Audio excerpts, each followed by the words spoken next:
Oke, baik. Assalamualaikum warahmatullahi wabarakatuh. Baiklah, perkenalkan nama saya Dinda Nurmawar dengan NIM 87203191500014. Di sini saya dari Prodi Pendidikan Ekonomi semester 5 yaitu mata kuliah Perekonomian Indonesia dengan dosen pengampu Bapak Lulo Abdillah Kurniawan, SEMM. Nah, di sini dengan ada video ini saya ingin memenuhi ulangan tengah semester saya. Nah, selanjutnya di sini ada judul ya. Saya mengambil judul Sejarah Perekonomian Indonesia. Jadi sejarah perekonomian Indonesia di sini saya akan membahas ya. Baiklah, sejarah perekonomian Indonesia yaitu perdagangan laut atau antara India, Tiongkok, dan Indonesia dimulai pada abad pertama sesudah Masehi. Demikian juga hubungan Indonesia dengan daerah-daerah di barat atau Kekaisaran Romawi, perdagangan di masa kerajaan tradisional disebut oleh Van Laer mempunyai sifat kapitalisme politik di mana pengaruh raja-raja di masa Sriwijaya saat perdagangan internasional dari Asia Timur ke Asia Barat dan Eropa mencapai zaman keemasannya. Nah, di sini sejarah perekonomian Indonesia itu sebelum kemerdekaan nih. Yang pertama ada pada masa Verenigde Oost-Indies Company atau VOC. Pasti udah sangat sangat sering sekali ya kita mendengar dengan VOC.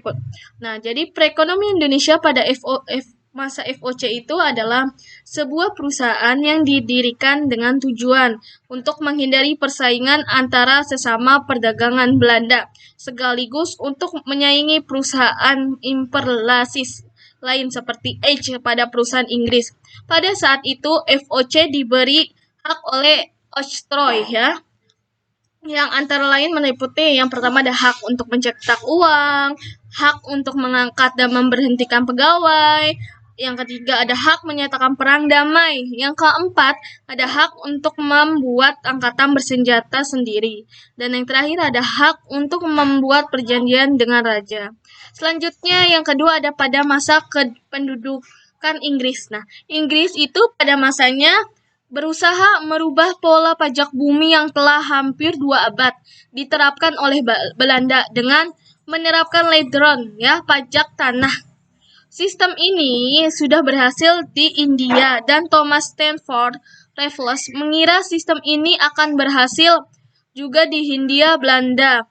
Nah, selain itu dengan landlord maka penduduk pribumi akan memiliki uang nih untuk membeli barang produk Inggris atau yang impor dari India. Inilah imperialisme modern yang menjadikan tanah jajahan tidak sekedar untuk eksploitasi kekayaan alamnya, tapi juga menjadi daerah pemasaran produk dari negara penjajah.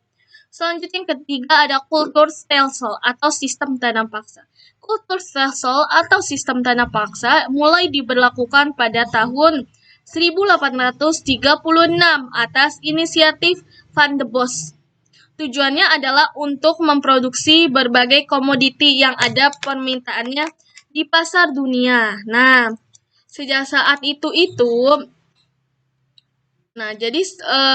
sejak saat itu diperintahkan untuk membudidayakan produk-produk selain kopi dan rempah-rempah apa aja ya? Kira-kira selain kopi dan rempah-rempah. Jadi di sini ada yang namanya selain kopi dan rempah-rempah, yaitu ada contohnya, misalkan ya, selain kopi dan rempah-rempah. Di sini kayak misalkan kelapa sawit, karet, terus ada kina, tembaga, teh, nila, terus juga ada lagi gula, dan lain-lainnya ya. Yang pasti masih banyak sekali. Yang keempat, ada sistem ekonomi terbuka. Nah, pemerintah Hindia Belanda mengubah kebijakan ekonomi dan dibuatlah peraturan anggaria yang baru, yang antara lain mengatur tentang persewaan tanah pada pihak swasta untuk jangka waktu 75 tahun. Nah, selanjutnya lagi, di sini ada sejarah perekonomian Indonesia pada masa reformasi. Orde Reformasi dimulai saat kepemimpinan Presiden B.J. Habibie. Namun belum terjadi peningkatan ekonomi yang cukup signifikan, dikarenakan masih adanya persoalan-persoalan fundamental yang ditinggalkan pada masa Orde Baru. Kebijakan yang menjadi perhatian adalah cara mengendalikan stabilitas politik sampai pada masa kepemimpinan Presiden Abdurrahman Wahid, Megawati Soekarno Putri hingga masa kepemimpinan Presiden Susilo Bambang Yudhoyono pun masalah-masalah yang diwariskan dari masa Orde Baru masih belum dapat diselesaikan juga secara sepenuhnya nih. Nah, bisa dilihat dengan masih adanya KKN, inflasi, pemulihan ekonomi, kinerja BUMN, dan melemahnya nilai tukar rupiah yang menjadi masalah polemik bagi perekonomian Indonesia. Nah, itu yang bisa disebut dengan salah satunya ya. Nah, pada pemerintahan reformasi yang dipimpin oleh Presiden Wahid, masyarakat itu umum nih menaruh pengharapan besar terhadap kemampuan Gus Dur dalam hal perekonomian Indonesia, mulai menunjukkan adanya perbaikan. Namun, selama pemerintah Gus Dur, praktis tidak ada satupun masalah di dalam negeri. Oke, baiklah. Nah, jadi itu ya. Itu pemaparan dari saya. Oke, baiklah. Terima kasih banyak bagi yang sudah menonton. Kurang lebihnya mohon maaf. Apabila masih banyak kekurangan di dalam video ini.